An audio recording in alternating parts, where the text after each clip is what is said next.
liaise with the community in this particular manner. I am ever so grateful to you and to your entire team. তো আপনাদেরকে আবারও ধন্যবাদ সবাইকে, এবং মানে আমার অন্তরের অন্তঃস্থল থেকে ধন্যবাদ ওয়াসকে। ওয়াস, তুমি কন্টিনিউ করে যাও, তো আমরা সবাই তোমার সাথে আছি। আবারও আপনাদেরকে ধন্যবাদ। আসসালামু আলাইকুম। সুন্দর একটা ইনোসেন্ট চেহারা দেখে সে বললো আমার বাবা একজন মুক্তিযোদ্ধা।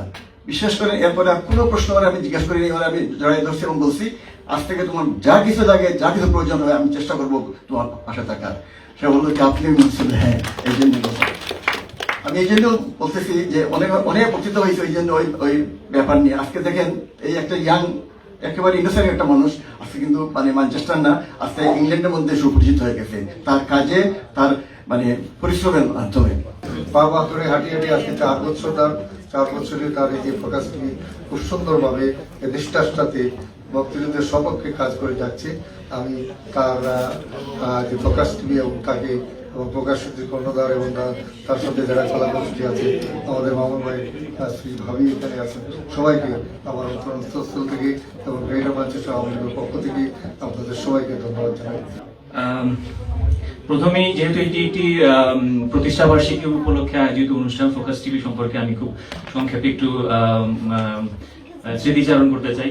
আমিনুল হক ওয়েস সম্পর্কে আপনারা অনেকে অনেক কিছু বলেছেন। আমি নিশ্চিত তিনি সেরকমই এবং তার চেয়েও অধিক। আমিনুল হক ওয়েস আসলে একজন, আমি বলবো যে একজন প্রতিভাবান এবং একজন ডাইনামিক তরুণ। আমরা এই সহকারী হাইকমিশনে আসার পর থেকে তিনি বিভিন্ন সময়ে বিভিন্নভাবে আমাদের সঙ্গে যৌথভাবে বিভিন্ন অনুষ্ঠান করার ব্যাপারে বিভিন্ন ব্যতিক্রমী ধারণা নিয়ে কিন্তু আমার সঙ্গে এসেছেন এবং আলোচনা করেছেন। তারই অংশ হিসাবে ম্যানচেস্টারে তথা আমি মনে করি আমার ধারণা সমগ্র যুক্তরাজ্যে প্রথমবারের মতো 2022 সালে বিজয় দিবস উপলক্ষে আমরা ম্যানচেস্টার কেন্দ্রীয় লাইব্রেরিতে পাঠাগারে আমরা প্রথমবারের মতো জাতির পিতা বঙ্গবন্ধু শেখ মুজিবুর রহমান এবং বাংলাদেশের মহান মুক্তিযুদ্ধ নিয়ে একটি আলোকচিত্র প্রদর্শনীর আয়োজন করেছিলাম। দিনব্যাপী একটি আলোকচিত্র প্রদর্শনী, একটি ব্যতিক্রমী আলোকচিত্র প্রদর্শনীর আয়োজন করেছিলাম।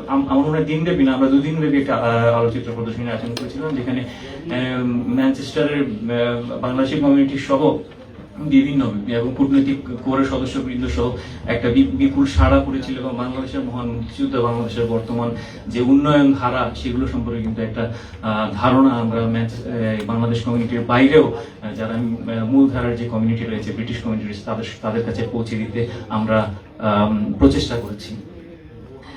ফোকাস টিভি, আমি নিশ্চিত যে ফোকাস টিভি তার প্রতিষ্ঠাকালের পর থেকে আজ পর্যন্ত তার জনপ্রিয়তা উত্তরোত্তর বৃদ্ধি পাচ্ছে। ফোকাস টিভির সঙ্গে আমার সংশ্লেষ, আমি সরাসরি, আপনারা জানেন যে আমাদের এখানে আব্দুল গাফফার চৌধুরী যখন মৃত্যুবরণ করলেন, সেই প্রয়াত আব্দুল গাফফার চৌধুরী স্মরণে ফোকাস টিভির একটি আলোচনা সভায় আমি প্রথম অংশগ্রহণ করি এবং সেই থেকে ফোকাস টিভির জনপ্রিয়তা আমি ফলো করে আসছি। আমি নিশ্চিত ফোকাস টিভি তার জনপ্রিয়তা এবং তার যে নিরপেক্ষতা রয়েছে সেই নিরপেক্ষতা সে বজায় রেখে চলবে। একই সঙ্গে আজকে যে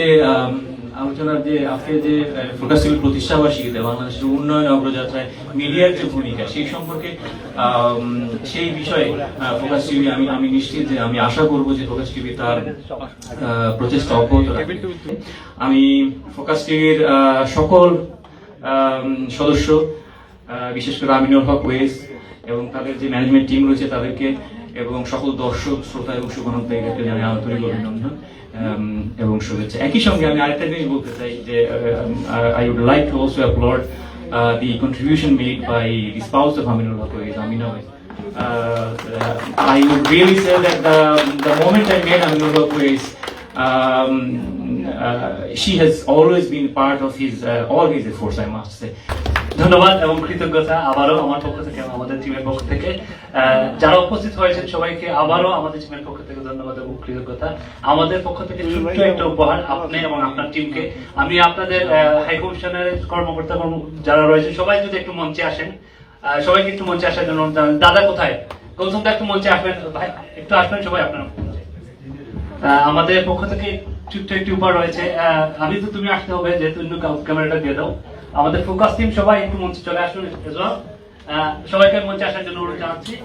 আমাদের যদিও সবার জায়গা হবে, ছোট্ট উপহার আমাদের ফোকাস টিমের পক্ষ থেকে। আসুন সবাই ভিতরে আসুন। আর আপনাকে আশ্বস্ত করতে চাই যে কথাটা আপনার বক্তব্যে বললেন যে মুক্তিযোদ্ধার সাক্ষাৎকার এবং তাদের কাছ থেকে তাদের কথাবার্তা নিয়ে আমরা ইতিমধ্যে শুরু করেছি, অনেকগুলো সংগ্রহতে আমাদের রয়েছে, এটা আপনি জেনে খুশি হবেন। আমাদের পক্ষ থেকে ছোট্ট একটা সুবিনিয়র রয়েছে, এটা আপনার সাথে।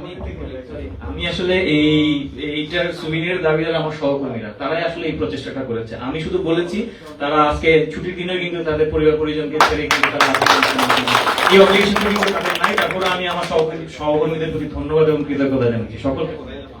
আপনাদের ব্যক্তিগতভাবে সবাইকে আমি কৃতজ্ঞতা জানাচ্ছি, আপনাদের বউ বাচ্চা ছেড়ে আমাদের সময় দিচ্ছেন, আমরা রিয়েলি কৃতজ্ঞ। Thank you. অল্প সময়ের জন্য, আজকের অনুষ্ঠানের জন্য।